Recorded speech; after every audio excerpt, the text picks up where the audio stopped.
According to Anthony Albanese, he seems to have raised all the concerns across the board. He mentioned 5 detained Australians. We often think of the 2, Qiang Lei and Yang Heng-jun.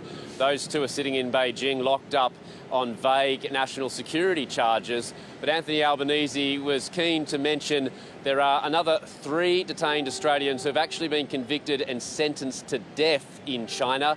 We publicly only know of one of them, Kham Gillespie. He was convicted of drug smuggling crimes a few years ago.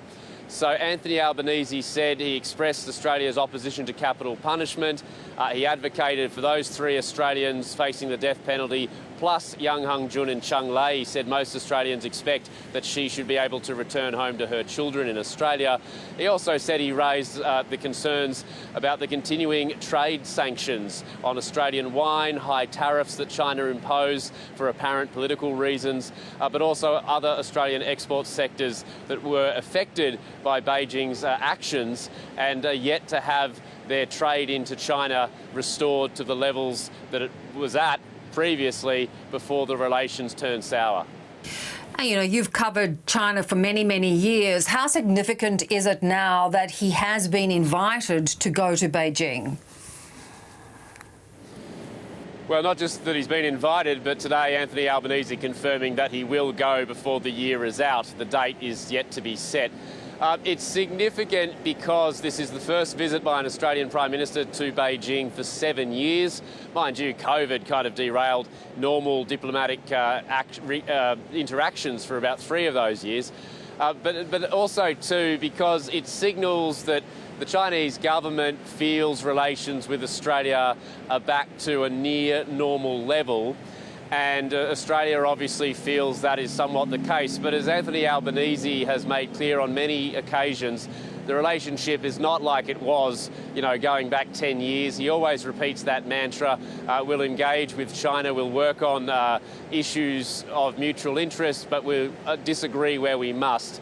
And he repeated that again today, saying that the way Australia approaches this relationship, Australia's national interest is always front and centre. Yeah. He's now going to be heading off to the Philippines, where really he is going to, you know, challenge China and their aggressiveness against the Philippines with, you know, really trying to improve the relationship with the Philippines. Yeah, so Australia is not taking sides on the territorial disputes in the South China Sea. What Australia is intending to do is to affirm its commitment to international law and to peaceful negotiations to resolve disputes in the South China Sea. At ASEAN this week in Jakarta, Anthony Albanese reaffirmed Australia's position that the 2015 UNCLOS Law of the Sea ruling, which basically invalidated the basis of China's 9 or 10-dash line claim, that Australia supports that ruling, that Australia believes that international law and international norms should apply. Now, the Philippines, of course, are very desperate for any international support on this issue because in recent weeks, yet again, Filipino boats have been on the receiving end of water cannon from Chinese Coast Guard ships. So it's not as though Australia is going to be taking sides on, you know, who owns what disputed islands, but rather we expect there may be an announcement on joint naval patrols with the Philippines. Even if there isn't, there have already been officials from the Philippines saying that Australia in principle has agreed to do this, and the reason Australia is doing it is to try and affirm that international law should be the way those disputes in the South China Sea are resolved. Yeah. And, you know, talking of the issues with China and many other countries in that region, in the South China Sea, did ASEAN take this as an opportunity to very clearly state their case? Well, ASEAN again mentioned the South China Sea in the chairman's statement at the end of the forum, but the statement doesn't name China. It calls on all sides to try to avoid militarisation, try to avoid actions which escalate tensions in the South China Sea. It also said that some ASEAN members raised concerns about actions like island reclaiming and militarisation. So it's not as though ASEAN really spoke with a particularly united voice. It wasn't like all nations raised these concerns.